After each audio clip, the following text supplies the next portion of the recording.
Fine, let's start. Number 1. The Crenshaw Skull Cache. Picture a low earthen chamber on the bank of the Red River, and a wall of human skulls stacked in careful rows, hollow eyes turned outward, jawbones lined up beneath them. There are hundreds of them, and almost none of the bodies they belong to are here. This is the Crenshaw site in Miller County, in the far southwest corner of Arkansas. It was a Caddo ceremonial center, active from around 700 AD to about 1400 AD, and its defining feature is the thing that unsettles everyone who studies it. Heads without bodies.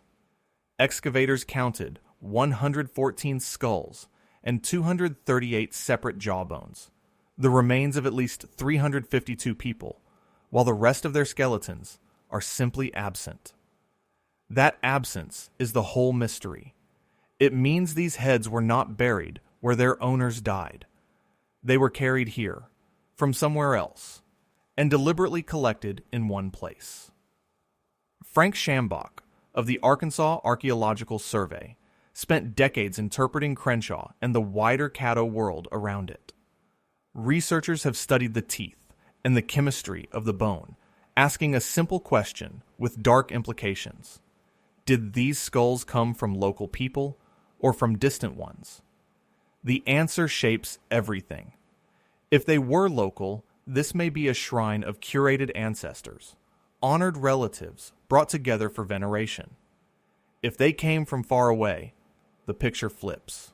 These become war trophies, the harvested heads of enemies. And Crenshaw becomes a monument to raiding.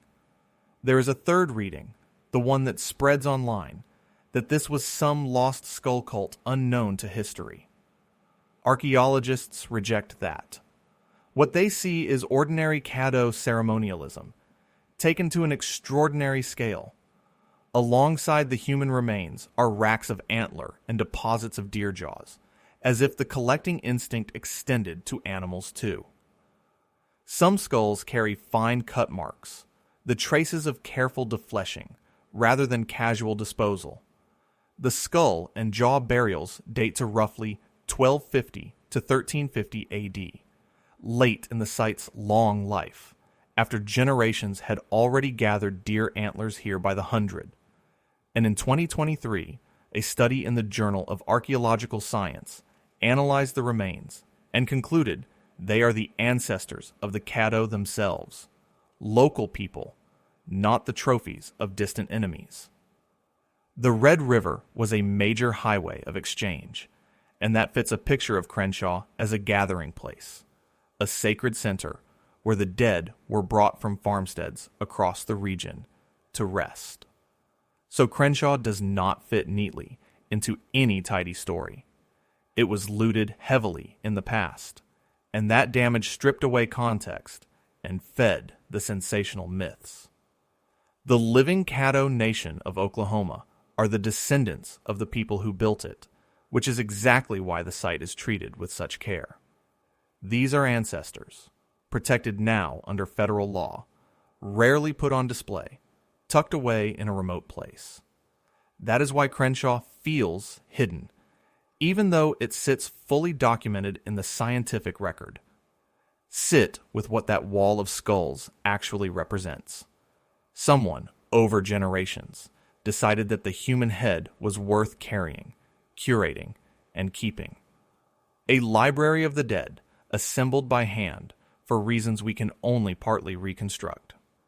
The chemistry of the teeth is the key to telling ancestors from enemies, because a person's early diet leaves a signature in the enamel that points back toward where they grew up.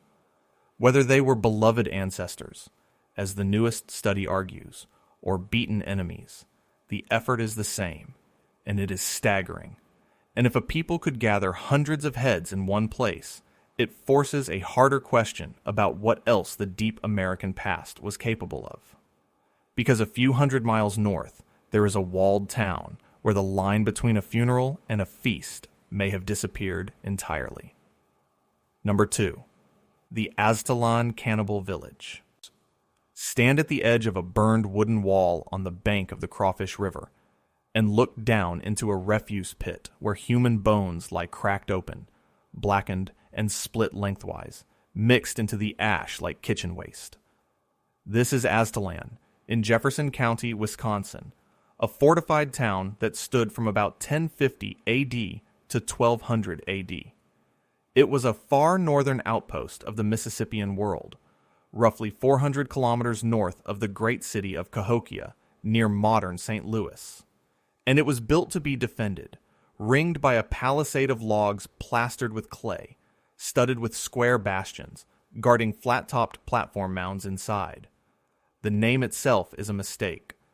Settlers in the 1800s wrongly tied it to the Aztec homeland of legend, Aztlan, and the wrong name stuck. But the real controversy is in the bones.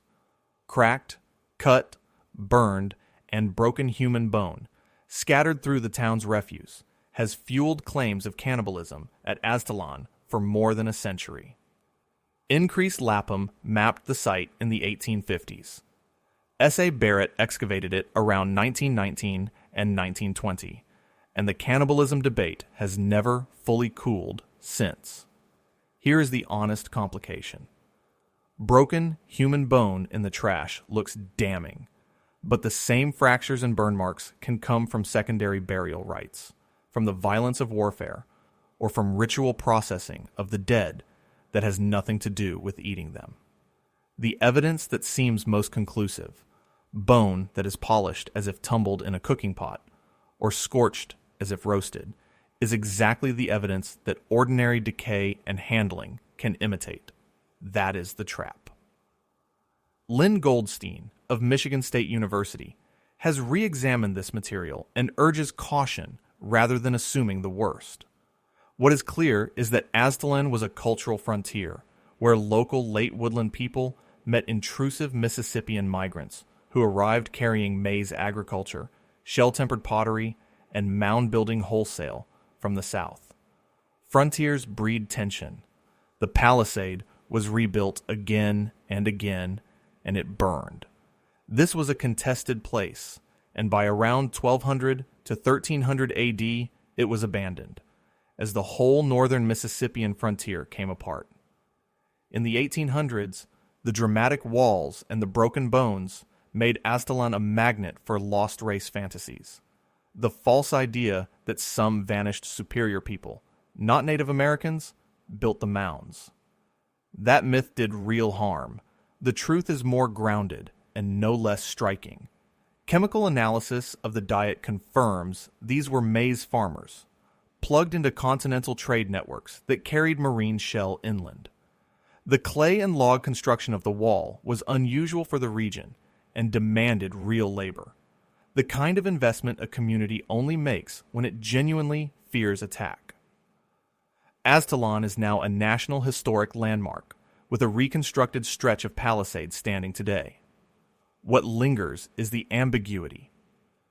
In this one-walled town, the boundary between how the living treat their dead and something far darker grew genuinely blurred, and we still cannot say for certain which side of it these people stood on. But not every society hid its dead in the trash. Down in the swamps of Florida, one built a stage for them, out over open water. Number 3, the Fort Center Mortuary Pond. Imagine a wooden platform raised on posts over a still, dark pond, and laid across its deck, the wrapped bundles of the dead, watched over by tall carved animals, eagles and panthers and wading birds staring out across the water. This is Fort Center in Glades County, in south central Florida, near Fish Eating Creek and the Great Bowl of Lake Okeechobee. Its mortuary pond is one of the strangest funerary constructions in ancient North America. The people here did not bury their dead in the ground.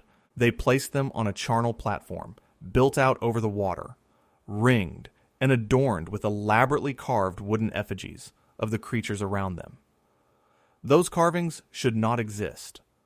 Wood rots fast in Florida.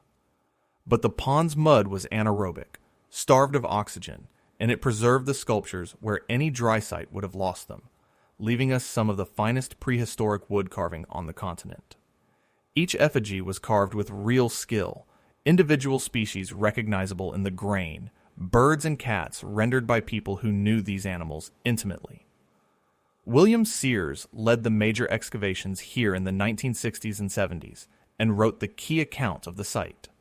Sears made a bold and controversial claim that the people of Fort Center grew maize remarkably early, and later reanalysis of the pollen and microscopic plant remains has largely overturned that idea. The society belonged to the Belle Glade culture, with activity stretching from the last few centuries BC into the first millennium AD.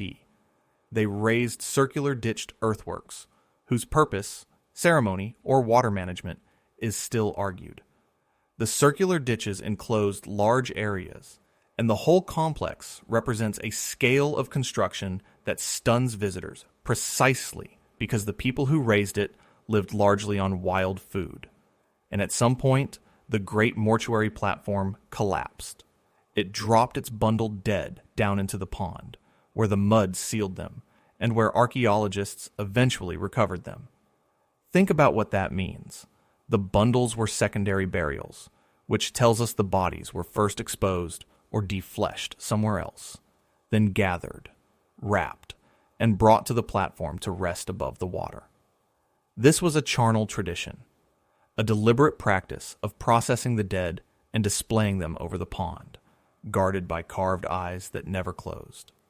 Later work in the 2010s by Victor Thompson and colleagues redated the site and revised Sears's timeline, sharpening our picture of when all this happened. The carvings are now curated at the Florida Museum of Natural History, sensitive because they came from among the dead. And Fort Center teaches something that overturns a common assumption. Monumental earthworks and elaborate mortuary ritual did not require full-blown farming.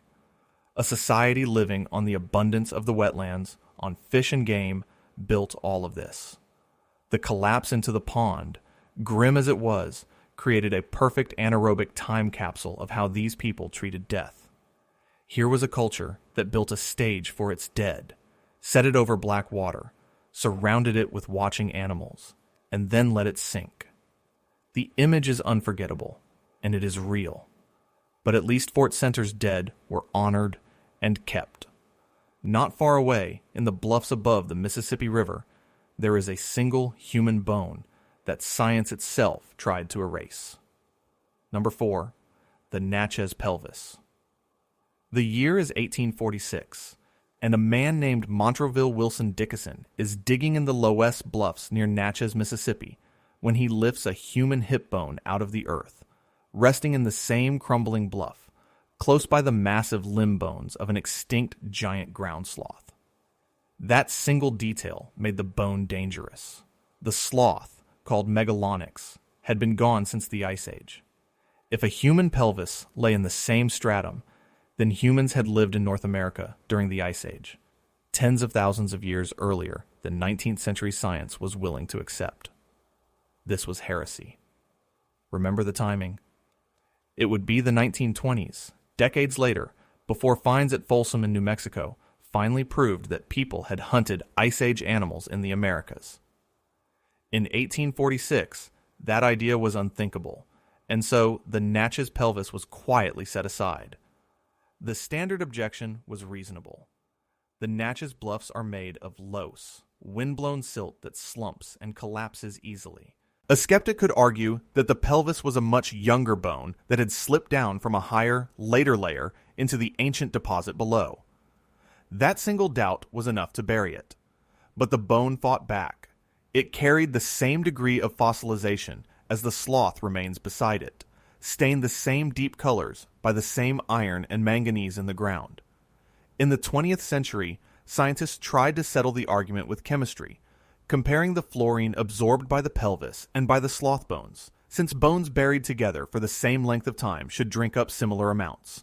A chemical test reaching for the answer that stratigraphy alone could never give.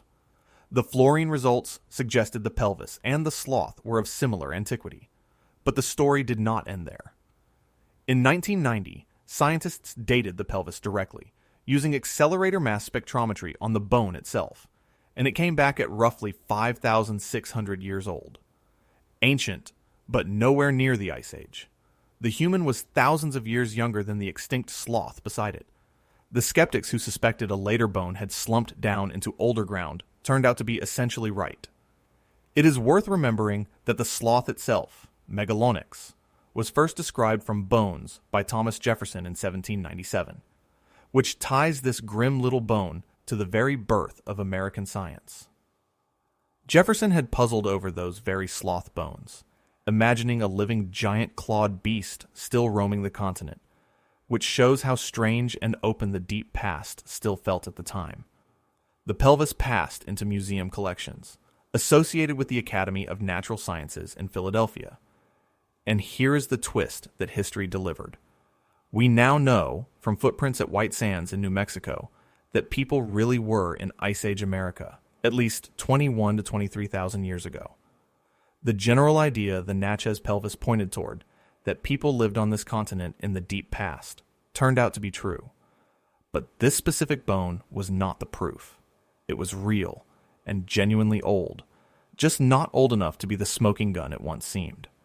Students of archaeology still learn from it, because it draws the sharpest possible line between a real find and a reliably dated one. For more than a century it hung in limbo, too suspect to accept and too intriguing to throw away, until modern chemistry finally settled the argument that stratigraphy never could. From a bone that science could not date, we turn to graves where the cause of death needs no dating at all, because the weapons are still inside the bodies. Number 5. The Windmiller Burials. A grave opens in the golden soil of the California Delta, and there, wedged between the ribs of the skeleton inside, sits a stone spear point, exactly where it struck. This is the signature of the Windmiller people, the earliest clearly defined culture of the Sacramento and San Joaquin Delta, who lived from roughly 4,500 to 3,000 years ago, or about 2,500 BC to 1,000 BC. Their burials are strange and grim. Many were laid out fully extended and face down, oriented toward the west, as if pointed at the setting sun, and a striking number of them were excavated with projectile points still embedded in the bone, or lodged deep in the body cavity. These were not accidents. The points were chert and obsidian dart tips, thrown with the atlatl, the spear thrower that dominated hunting and warfare long before the bow reached this region. When you find that many weapons still inside that many bodies, you are looking at a society where lethal violence was a recurring fact of life. And yet, these were not poor or isolated people. Their graves hold charm stones, carefully shaped and polished, often like teardrops or plummets, the hallmark artifact by which archaeologists recognize the culture at all, and probably carrying ritual meaning, or serving as fishing magic, or marking a person's standing. They hold shell beads carried from the Pacific coast, and clear quartz crystals. The foundational researchers of California archaeology, Jeremiah Lillard, Robert Heiser, and Franklin Faninga, built the region's entire chronology partly on Windmiller sites, and by tracing the obsidian back to specific volcanic sources, in the Napa Valley and the Eastern Sierra, archaeologists can map how far these communities reached, both to trade and, perhaps, to fight. The trauma tells a fuller story than the embedded points alone. Skeletons show healed fractures, as well as fresh ones, injuries survived, and injuries that killed, the marks of a lifetime lived under threat. Careful analysis separates the true impact wounds from damage that happened after death, which is how we know the violence is real and not a trick of preservation. These sites are often buried deep beneath layers of delta silt, which makes them hard to find and easy to lose. The remains are protected under federal law and California's own repatriation statutes, which rightly limits how they are studied and shown. What Windmiller proves is important and sobering. Organized human violence in North America did not arrive with crowded cities or with farming. 4,000 years ago, in the rich marshes of the Delta, Prosperity and bloodshed were bound together in the very same graves, the trade goods and the weapons resting side by side in the ground. The people who owned beautiful things also died with points in their chests. One pierced skeleton is a story about an individual, but a whole cemetery where a third of the adults were scalped is a story about a way of life, and that is exactly what waits in the soil of central Illinois. Number 6. Norris Farms, number 36. In a cemetery above the Illinois River, the excavators kept finding the same thing: skulls ringed with fine-cut marks, bodies missing their heads, bones scored by the teeth of animals because the dead had lain out in the open before anyone could recover them. This is Norris Farms number 36, in Windmiller Cemetery dating to around 1300 AD, and it is one of the most important and most disturbing windows we have into violence in ancient North America. The reason it matters so much is its completeness. Archaeologists recovered around 264 individuals, close to an entire community, which lets us calculate real frequencies instead of guessing. And the frequency is brutal. Roughly a third of the adults died violently. They were scalped, decapitated, shot with arrows, and struck with heavy blows. The bioarchaeologist George Milner and his colleagues published the landmark study of this cemetery, and it reshaped how scholars think about the pre-contact past. The pattern is not one of massed battle. It is raiding. The ambush of people caught away from safety, out foraging or working the fields, killed, and often left where they fell. The gnaw marks show the bodies were exposed for a time, before their community could retrieve them and bury them. The community that laid these dead to rest did so with care, despite the danger, going back for people who had fallen far from home and interring them among their own. And the scalping evidence carries a particular horror. Some of those fine encircling cuts appear on bone that had healed, which means these were people who were caught once, scalped, survived the ordeal, and were then hunted down and killed later. Violence was not a single catastrophe here. It was a condition of daily existence. The Waniota were maize farmers of the upper Midwest, ancestors of several later tribal nations, living in a landscape that was rich in resources and, evidently, bitterly contested. The dead include men and women, young and old. Violent death did not confine itself to warriors. Arrow points recovered from inside the body cavities tie these deaths directly to projectile weapons, and the isotopes in the bones confirm the maize-heavy diet these people lived on. What makes Norris Farms so powerful scientifically is that the whole cemetery was studied, so the numbers can be trusted, and it is cited again and again in the long debate over how common warfare really was before Europeans arrived. The answer this cemetery gives is uncomfortable, that in some times and places it was common enough to shape where people dared to walk. It shattered a comfortable myth, the idea that the pre-contact Americas were universally peaceful.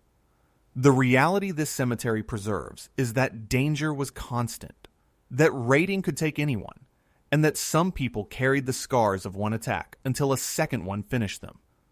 From a whole village living under that shadow, we turn to a single girl, pulled from ancient lake clay, whose bones scientists would argue over for the better part of a century. Number 7. The Minnesota Woman. In 1931, a road crew near Pelican Rapids, Minnesota, cut into a bank of pale, layered clay and split it open, and inside lay the curled skeleton of a teenage girl who had been there for thousands of years. She was first called Minnesota Man, a misidentification, and is known today as the Minnesota Woman. What made her extraordinary was where she lay, in the varved clays of glacial Lake Pelican, the fine annual layers left behind by an Ice Age lake. If her body belonged to those layers, she was ancient almost beyond belief for an American skeleton. Albert Jenks, of the University of Minnesota, studied her and argued for exactly that great antiquity, and the argument set off a storm. She had not been buried empty-handed. With her were a pendant made from a conch shell, a busy con from the distant Gulf or Atlantic coast, and a dagger of bone. That marine shell is a small marvel on its own. It means either long-distance trade or connections we would not expect for someone so old, a reach across half a continent for a single ornament. The critics raised the same objection that haunts every case like this. Perhaps she was not ancient at all. Perhaps she was a later burial, dug down into the old clay by people thousands of years after the lake was gone, so that the age of the sediment said nothing about the age of the girl. Later analysis walked her age back sharply from Jenks's estimate of some 20,000 years. Far younger than he believed, but still many thousands of years old. Still one of the earliest Americans we have ever held. The science moderated the legend without ever making her ordinary. For decades, she remained at the University of Minnesota, a research and teaching specimen, studied and displayed. Then, in 1999, under the federal repatriation law, her remains were returned to the Dakota and reburied in South Dakota. That reburial ended active study, which means some of the questions about her exact age and her origins are now left permanently open, and that is as it should be. She sits alongside Browns Valley Man, another early Minnesota skeleton that Jenks examined, as evidence of just how deep human history runs in the upper Midwest. Those varves matter because each pale and dark couplet marks a single year, so in principle, the layers can be counted like tree rings to date what lies within them. Her story compresses so much into one small skeleton. Depression-era workers with shovels meeting a person from the dawn of the American past. A shell ornament that speaks of trade and tenderness. A century-long scientific argument that could never quite be won. And finally, a decision to stop arguing and let an ancestor rest. She was real. She was ancient. And for most of 100 years, she was more specimen than person. From one contested grave, we return to the deliberate horror of the mound builders, to elite tombs filled with the bodies of the headless. Number 8. The Etowah Tombs. Deep inside a great flat-topped mound in Georgia, an elite tomb is opened, and the body inside has no head, while nearby stand two statues of white marble, a seated man and a seated woman watching over the dead. This is Mound C at Etowah, on the Etowah River near Cartersville, the mortuary heart of a major Mississippian center that flourished from around 1000 AD to 1550 AD. Mound C was where the elite were buried, and what came out of it is both magnificent and grisly. Headless skeletons, isolated skulls with no bodies, the unmistakable evidence of decapitation woven into the death rituals of the powerful. The marble statues of the seated man and woman are among the finest sculptures of the entire Mississippian world, and they were buried here, in the mound, among the dead. Lewis Larson excavated Mound C in the 1950s and 60s and documented this mortuary program in detail. The people living in this landscape would later meet the era of the Hernando de Soto expedition, which ties this deep prehistory directly to the moment of European contact. And the art recovered here reveals the mindset behind the severed heads. Sheets of copper, hammered into raised images, show the Birdman, a falcon warrior figure, part human and part raptor. This is the iconography of the southeastern ceremonial complex, a shared religious language spread across the Mississippian South, in which warfare, death, and the hunting of heads were sacred themes, not shameful ones. The elite were buried with monolithic stone axes, engraved shell gorgets, and elaborate regalia that marked their rank.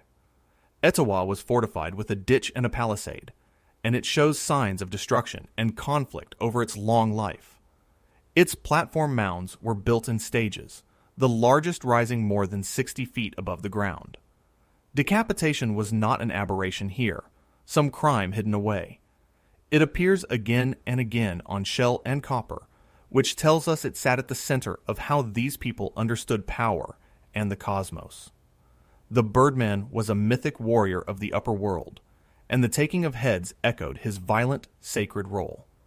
Careful study of the buried population tries to separate local elites from others, possible captives or sacrifices whose place in the ritual was very different. The living descendants affiliated with the Muskogee and Cherokee are consulted over these remains, which are protected under federal law. Etowah is a National Historic Landmark and a Georgia state site today, its great mounds still standing. But strip away the beauty of the marble figures and the gleam of the copper, and you are left with a simple, chilling fact. Here, a severed human head could be regalia, an emblem of status, a piece of sacred art. Death was not just an ending at Etowah. It was rank, and it was ideology, built into the tombs themselves. And if a single mound could hold this much death, imagine an entire city organized around it. That city existed in Alabama, and its art is soaked in skulls. Number 9. The Moundville Death Cult. Hold up a bowl of black burnished clay, and painted across its surface is an open human hand with a single staring eye set into the palm, ringed by skulls and severed forearm bones, with a winged serpent coiling around the rim.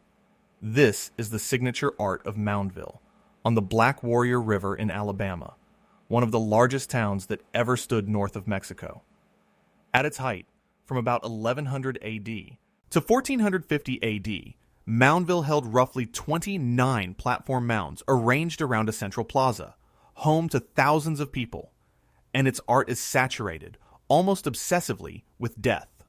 Skulls, bones, the hand and eye, the winged and horned serpent of the underworld. The hand and eye motif is the emblem everyone remembers, an eye gazing out from an open palm, and many scholars link it to death and to the path that souls travel after dying. Some connect the hand to a pattern of stars in the night sky, a doorway through which the dead departed the world. In the mortuary record are trophy skulls, isolated jaws, and disarticulated human bone, the physical echo of all that imagery.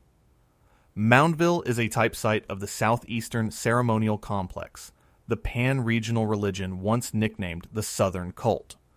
Clarence B. Moore excavated here in the early 1900s, and later scholars, Vernon James Knight and Vincus Stepanitis among them, worked out its chronology and decoded its symbols. The death imagery was engraved onto fine burnished pottery and carved onto stone pallets used to grind pigment in ceremony. The serpent and the raptor mapped the layered cosmos, the upper world above, this world of the living, and the underworld below. Over time, Moundville changed. It shifted from a crowded town into something more like a specialized city of the dead, a necropolis, as its population dispersed into the surrounding valley. Sacrifice and trophy-taking are inferred, carefully, from the scattered human remains. Though archaeologists resist the lurid label of a death cult and stress instead a structured, coherent religion centered on mortality. Marine shell gorgets engraved with rattlesnakes, hands, and skulls circulated as the regalia of the elite. The University of Alabama curates much of this material, and the human remains and sacred objects are protected under federal law and returned where required. What Moundville represents is one of the most concentrated expressions of a mortuary worldview anywhere in North America. This was not a people who feared death and hid from it. This was a people who organized their art, their status, their entire understanding of the universe around it, and then carved that obsession into everything they owned. The skull was not a thing to be shut away here. It was a subject worthy of a master craftsman, painted on a serving bowl, worn on the chest, set beside a serpent that swam through the underworld. From a real city of the dead, we turn at last to a horror of a very different kind, one that was manufactured on a quiet hilltop in New Hampshire. Number 10. America's Stonehenge. On a rocky hilltop in New Hampshire sits a large flat slab of stone, raised on stone legs, with a shallow channel carved around its edge. and for decades, visitors have been told it is a sacrificial table where ancient people spilled blood. This is America's Stonehenge, near North Salem, once known as Mystery Hill. It is a jumble of dry stone chambers, standing stones, walls, and low passageways spread across the hill, and it has been promoted as the work of a lost ancient civilization, thousands of years old, built perhaps by pre-Columbian Europeans, or Phoenicians, or some unknown vanished people. That is the story sold at the gate. The mainstream archaeological view is very different and far more mundane. Most or all of these structures are the remains of 18th and 19th century farming, root cellars and lime kilns and cleared fieldstone, later rearranged by modern hands. The reshaping was deliberate. In the 1930s, an insurance executive named William Goodwin bought the hill and physically moved stones to fit his theory that Irish monks had built it. Later, in 1982, a new owner, Robert Stone, rebranded the place America's Stonehenge and emphasized astronomical alignments. Now, here's the detail that sounds convincing until you examine it. Some charcoal from the hill has yielded radiocarbon dates thousands of years old. But old carbon on a hilltop is not the same thing as an old wall. That charcoal is not tied to the building of the stone structures, and campfires and burned land can be ancient on a site whose buildings are recent. The claimed solstice and equinox alignments face the same problem. When you have this many stones and this many possible sightlines, some of them will point at something in the sky by pure chance, and that famous sacrificial table? It closely matches colonial lye-leaching stones, the grooved slabs farmers used to drain liquid through wood ash to make soap and potash. No accepted pre-Columbian European artifact has ever been recovered here in secure context. Native Americans genuinely used this landscape, but there is no evidence they built the so-called megalithic chambers. The site is privately owned and run as a tourist attraction, which gives it every incentive to stay mysterious. The archaeologist Kenneth Feeder uses America's Stonehenge as a textbook example of pseudo-archaeology, and the early alterations by its owners destroyed much of the original context, making the honest story harder to tell. So, when people say this site was banned from the history books, what they really mean is that mainstream science refuses to endorse a myth. That is not suppression of evidence.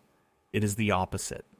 And that makes this the most quietly unsettling entry of all, because the real danger here is not an ancient altar. It is how easily a manufactured mystery can outlive the plain facts, and how willingly we help it.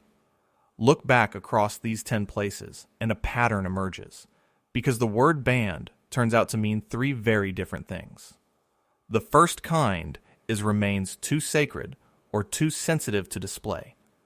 The skulls of Crenshaw, the pierced dead of Windmiller, the girl from Pelican Rapids.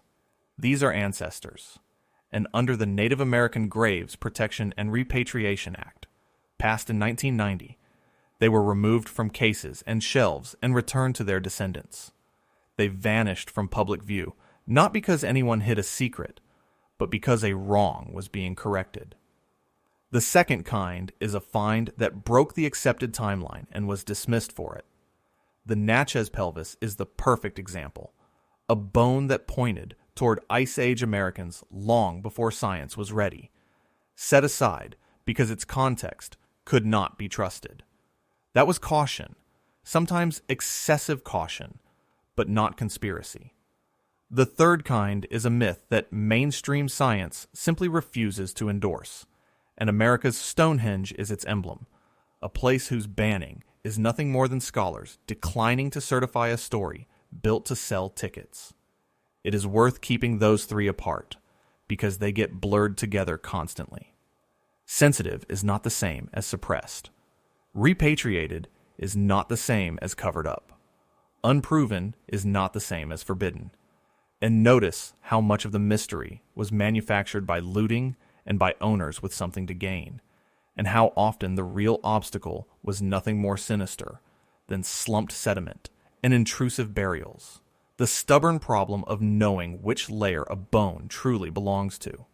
That single problem, stratigraphy, has probably dismissed more genuine discoveries than any deliberate cover-up ever could, and it has protected us from more false ones too. Notice, too, what was genuinely real. The violence at Aztalan, at Norris Farms, at Windmiller, at Etowah was not myth.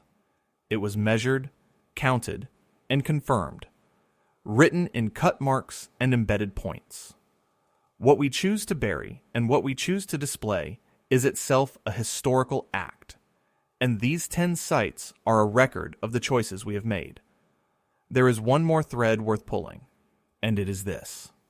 These sites do not belong only to museums and to archaeologists. They belong to living descendant nations, the Caddo, the Muskogee, the Cherokee, the many peoples whose ancestors built these mounds and filled these graves. For a long time, the ancient American dead were treated as specimens, numbered and boxed and displayed. The deeper shift of the last few decades has been the slow move from specimen back to ancestor, from something studied to someone remembered. Modern science is reopening old questions in the process, and doing it more responsibly. Isotopes trace where a person grew up. Radiocarbon refines how long ago they lived. Ancient DNA can now speak to relationships that bone alone could never reveal. Yet some questions stay genuinely open, and perhaps should. We may never know the true age of the Natchez Pelvis, or exactly how old the Minnesota woman really was, and there is a kind of honesty in admitting that. Not every question has to be closed for a story to be worth telling, and some of these will stay open for as long as we keep asking them. Much of what we call horror in these stories is really our own discomfort, our unease at a past that made death monumental, that built it into walls and bowls and tombs and stared right back at it. But the deepest lesson of these 10 places is simple and hard to shake. The deep past of America was neither empty nor peaceful. It was crowded with people who fought and grieved and buried their dead with terrible care and left the ground full of arguments we have not finished having. If the deep past still has questions for you, there is another investigation waiting on your screen right now, and subscribing keeps them coming.